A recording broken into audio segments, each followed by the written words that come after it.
ಹಲವು ವರ್ಷಗಳ ಹಿಂದೆ ನಾಗತಿಹಳ್ಳಿ ಚಂದ್ರಶೇಖರ್ ಅವರ ಒಂದು ನಿರ್ದೇಶನದಲ್ಲಿ ಅಮೇರಿಕಾ ಸಿನಿಮಾ ಬಂದು ಒಂದು ಮೋಡಿ ಮಾಡಿತ್ತು. ಇದೀಗ ಮತ್ತೆ ಅದೇ ಮೋಡಿ ಮಾಡೋದಕ್ಕೆ ಒಂದು ಹೊಸ ತಂಡ ಕಟ್ಕೊಂಡು ನಾಗತಿಹಳ್ಳಿ ಚಂದ್ರಶೇಖರ್ ಅವರು ಬರ್ತಾ ಇದ್ದಾರೆ. ಇವತ್ತು ಅಮೇರಿಕಾ 2 ಸಿನಿಮಾದ ಬಿಡುಗಡೆ ದಿನಾಂಕ, ಜೊತೆಗೆ ಆ ಒಂದು ಹಾಡು ಬಿಡುಗಡೆಯಾಗಿದೆ ಆ ಚಿತ್ರದ್ದು. ಇವತ್ತು ಆ ಸಿನಿಮಾದಲ್ಲಿ ಒಂದು ಪ್ರಮುಖ ಪಾತ್ರದಲ್ಲಿ ನಟಿಸಿರುವಂತಹ ಪೃಥ್ವಿ ಅಂಬರ್ ಅವರು ನಮ್ಮ ಜೊತೆ ಇದ್ದಾರೆ. ಬನ್ನಿ ಅವ್ರನ್ನ ಮಾತನಾಡಿಸ್ತಾ ಅಮೇರಿಕಾ 2 ಸಿನಿಮಾ ಬಗ್ಗೆ ತಿಳ್ಕೊಳ್ಳೋಣ. ಸರ್ ನಮಸ್ಕಾರ. ನಮಸ್ತೆ. ಸರ್, ಮೊದಲಿಗೆ ಕೆಲವೊಂದು ಹೆಂಗೆ ಅಂದರೆ ಬ್ರ್ಯಾಂಡ್ ಅಂತ ಹೇಳ್ತಾರಲ್ಲ, ಹಾಗೆ ಅಮೇರಿಕಾ ಅನ್ನೋ ಒಂದು ಸಿನಿಮಾ ಟೈಟಲಲ್ಲೇ ಸೆಳೆದು ಬಿಡುತ್ತೆ ಸರ್. ಅದ್ರ ಬಗ್ಗೆ ಹೇಳೋದಾದ್ರೆ ಏನು ಹೇಳ್ತೀರಾ? ಡೆಫಿನೆಟ್ಲಿ ಒಂದು ಜನ್ರೇಷನ್ನ ಇಮೋಷನ್ ಅದು. ಅಮೇರಿಕಾ ಅನ್ನೋದು ಅಮೇರಿಕಾ ಚಿತ್ರ ಆಗಿರಲಿ, ಅದರಲ್ಲಿ ಆ್ಯಕ್ಟ್ ಮಾಡುವಂಥ ಆ್ಯಕ್ಟರ್ಸ್. ನಾನು ಕೂಡ ರಮೇಶ್ ಅರವಿಂದ್ ಸರ್ ಅವರ ದೊಡ್ಡ fan. America is one of the film which made me his fan. ಹಾಗೆಯೇ ಮನೋಮೂರ್ತಿ ಸರ್, ಅದರಲ್ಲಿದ್ದಂಥ ಹಾಡುಗಳು ಈಗಲೂ ಕೂಡ ಕೇಳಿದಾಗ ಎವರ್ಗ್ರೀನ್ ಹಾಡು. ಅಂದರೆ ಅದನ್ನು ಬೀಟ್ ಮಾಡುವಂಥ ಹಾಡುಗಳು, ಲವ್ ಸ್ಟೋರಿ, ಲವ್ ಹಾಡುಗಳು ಬಂದಿದ್ದು ಕಡಿಮೆ. ಆ್ಯಂಡ್ ಖುಷಿ ಇದೆ. ಅದೇ ನಾನು ಹೇಳಿದಾಗ ಒಂದು ಇಡೀ ಜನ್ರೇಷನ್ನ ಇಮೋಷನ್ ಅದು ಅಮೇರಿಕಾ ಅನ್ನೋದು.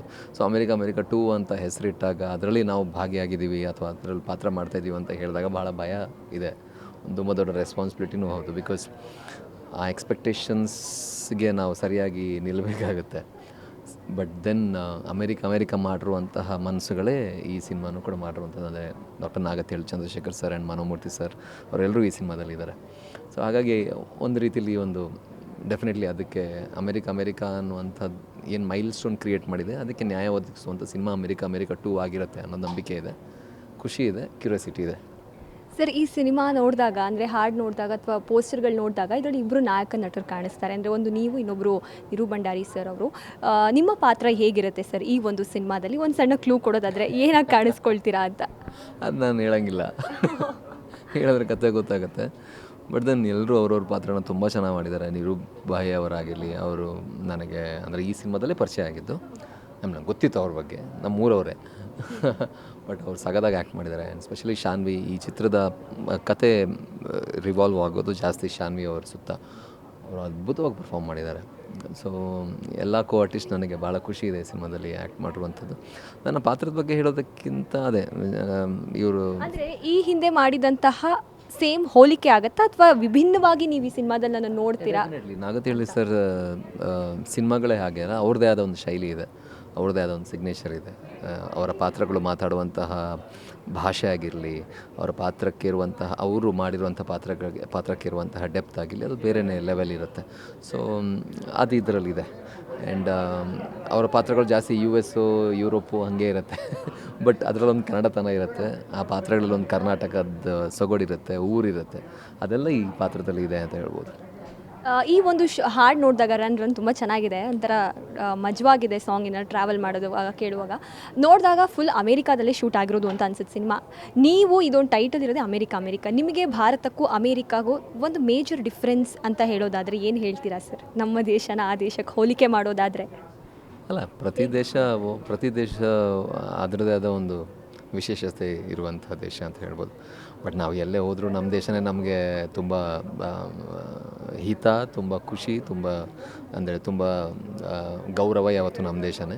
ಬಟ್ ದೆನ್ US ನಾನು ಹೋಗಿ ನೋಡಿದಾಗ ಅಲ್ಲಿರುವಂತಹ ರೋಡ್ ಡಿಸಿಪ್ಲಿನ್ ನನಗೆ ಇವಾಗಲೂ ನೆನಪಾಗ್ತಾ ಇದೆ. ಅಂದರೆ ಪ್ರತಿಯೊಬ್ಬರು ರೋಡ್ ಬಹಳ ಒಂದು ಡಿಸಿಪ್ಲಿನ್ನಾಗಿ ಇದು ಮಾಡ್ತಿದ್ರು. ಆ್ಯಂಡ್ ಆಬ್ವಿಯಸ್ಲಿ ಎಲ್ಲರೂ ಅಮೇರಿಕಾ ಅಂದಾಗ ಒಂದು ಕಣ್ಣಾರಿಸ್ತಾ ಎಲ್ಲರೂ ಕೂಡ. ಡೆಫಿನೆಟ್ಲಿ ಪ್ರತಿ ದೇಶ, ಆಯಾ ದೇಶ ಅದರದ್ದೇ ಆದ ಒಂದು ಮಹತ್ವ ಇದೆಯಲ್ಲ, ಹಾಗೆ ಹೇಳ್ಬೋದು. ಸರ್, ಇನ್ನು ನಾಗತಿಹಳ್ಳಿ ಚಂದ್ರಶೇಖರ್ ಸರ್ ಬಗ್ಗೆ ಹೇಳೋದಾದರೆ, ಅವ್ರ ಸಿನಿಮಾ ನಾವು ಚಿಕ್ಕ ವಯಸ್ಸಿಂದನೂ ನೋಡ್ಕೊಂಡು ಬಂದಿದ್ದೀವಿ. ಸೊ ನೀವು ಅವರನ್ನು ದೂರದಿಂದ ನೋಡಿದಾಗ, ಅಂದರೆ ಒಬ್ಬರು ಡೈರೆಕ್ಟರ್ ಆಗಿ ನಿಮ್ಗೆ ಗೊತ್ತಿರುತ್ತೆ, ಅವ್ರ ಜೊತೆ ಆ್ಯಕ್ಟಿಂಗ್ ಮಾಡಬೇಕಾದ್ರೆ ನೀವು ಅವರಿಂದ ಕಲ್ತದ್ದೇನು ಅಂತ ಹೇಳೋದು? ಇಲ್ಲ, ನನಗೆ ಒಂಥರ ಸ್ಕೂಲ್ ಅಟ್ಮಾಸ್ಫಿಯರ್ ಇತ್ತು ಆ್ಯಕ್ಚುಲಿ. ಈಗ ಆ್ಯಕ್ಟ್ ಮಾಡಿದಾಗೆಲ್ಲ ಪ್ರತಿ ಶಾಟ್ ಮುಗಿದಾಗ ಈಗ ಸ್ಕೂಲಲ್ಲಿದ್ದ ಟೀಚರ್ ಒಂದು ಒಳ್ಳೆ ಅಂದರೆ ಗುಡ್ ಅಂತ ಹೇಳೋಕ್ಕೆ ನಾವು ಪ್ರಯತ್ನ ಪಡ್ತಿರ್ತೀವಲ್ಲ. ಸೊ ಅದೇ ನಾನು ಮಾಡಿದ್ದಿಲ್ಲ ಕೂಡ. ಅಂದರೆ ಯಾವುದೇ ಶಾರ್ಟ್ ಕೊಟ್ಟಾಗ ಅವ್ರಿಗೆ ಇಷ್ಟ ಆದರೆ ಗುಡ್ ಅನ್ನೋರು. ಸೊ ಅವಾಗ ಖುಷಿ ಆಗ್ತಿತ್ತು.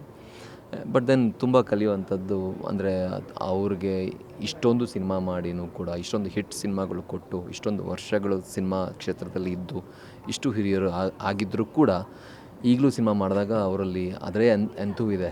ಅದೇ ಎಂಥೂಸಿಯಾಸಮ್ ಇದೆ, ಅದೇ ಒಂದು ಆತರ ಇದೆ, ಕಾತರ ಇದೆ. ಅಂದರೆ ಶಾರ್ಟ್ ತಗೊಳ್ಳುವಾಗಲಿ ಮುಂದಿನ ಶಾರ್ಟ್ಗೆ ಹೋಗುವಾಗಲಿ ಅಷ್ಟೇ ಭಯಭಕ್ತಿ ಸಿನಿಮಾ ಕಡೆ ಇಟ್ಕೊಂಡಿದ್ದಾರೆ. ಸೊ ಅದು ನಿಜವಾಗ್ಲೂ ನಮ್ಮಂಥ ಆ್ಯಕ್ಟರ್ಸ್ಗಳಿಗೆ ಅಥವಾ ನ್ಯೂ ಕಮರ್ಸ್ಗಳಿಗೆ ಒಂದು ತುಂಬ ಆದರ್ಶ ಆಗುವಂಥ ವಿಚಾರ ಅಂತ ಹೇಳ್ಬೋದು. ಬಿಕಾಸ್ ನಾವು ಯಾವತ್ತೂ ಕೂಡ ನಮ್ಮ ಲೈಫಲ್ಲಿ ಆ ಒಂದು ಎಂತವನ್ನು ಕಳ್ಕೊಬಾರ್ದು.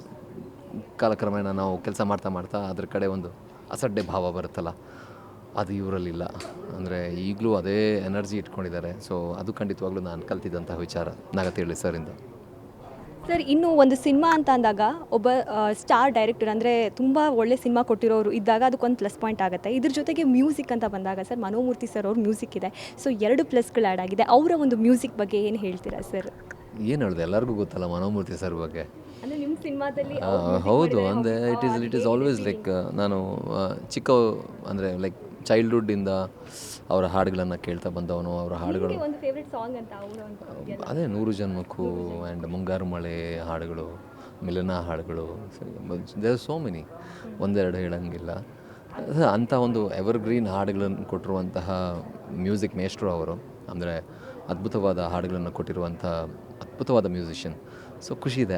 ಅದೇ ನಾನು ಹೇಳಿದಾಗ ಈ ಕಾಂಬಿನೇಷನ್ನೇ ಒಂದು ಒಳ್ಳೆ ಪ್ಲಸ್ ಪಾಯಿಂಟ್ ನಮ್ಮ ಸಿನಿಮಾಗೆ. ಅದಕ್ಕೆ ಅಮೇರಿಕಾ ಅನ್ನುವಂಥ ಟೈಟಲ್ ಇಡೋಕ್ಕೆ ಒಂದು ರೀತಿ ಧೈರ್ಯ ಅಲ್ವ. ಅಂದರೆ ಅಮೇರಿಕಾ ಕ್ರಿಯೇಟ್ ಮಾಡಿರೋ ಕ್ರಿಯೇಟರ್ಸೇ ಇಲ್ಲಿ ಇದ್ದಾರೆ, ಸೇಮ್ ಕಾಂಬಿನೇಷನ್.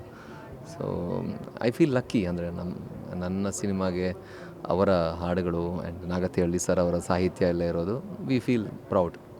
ಇನ್ನೇನು ಸೆಪ್ಟೆಂಬರ್ 11ನೇ ತಾರೀಕು ಬಿಡುಗಡೆ ಆಗುತ್ತೆ ಅಂತ ಇವತ್ತು ಹೇಳಿದ್ರು ಸರ್. ಏನು ಹೇಳ್ತೀರಾ ನಮ್ಮ ವೀಕ್ಷಕರಿಗೆ ನಿಮ್ಮ ಒಂದು ಸಿನಿಮಾ ಬಗ್ಗೆ ಹೇಳೋದಾದರೆ? ಖಂಡಿತವಾಗ್ಲೂ ಎಲ್ಲರೂ ನೋಡಬೇಕಾಗಿರುವಂಥ ಸಿನಿಮಾ. ಒಂದು ಒಳ್ಳೆ ಫ್ಯಾಮಿಲಿ ವ್ಯಾಲ್ಯೂಸ್ ಅನ್ನು ಎತ್ತಿ ಹಿಡುವಂತಹ ಸಿನಿಮಾ. ಆ್ಯಂಡ್ ಅಮೇರಿಕಾಗೆ ಹೋಗೋಕ್ಕೆ ವೀಸಾ ಬೇಡ.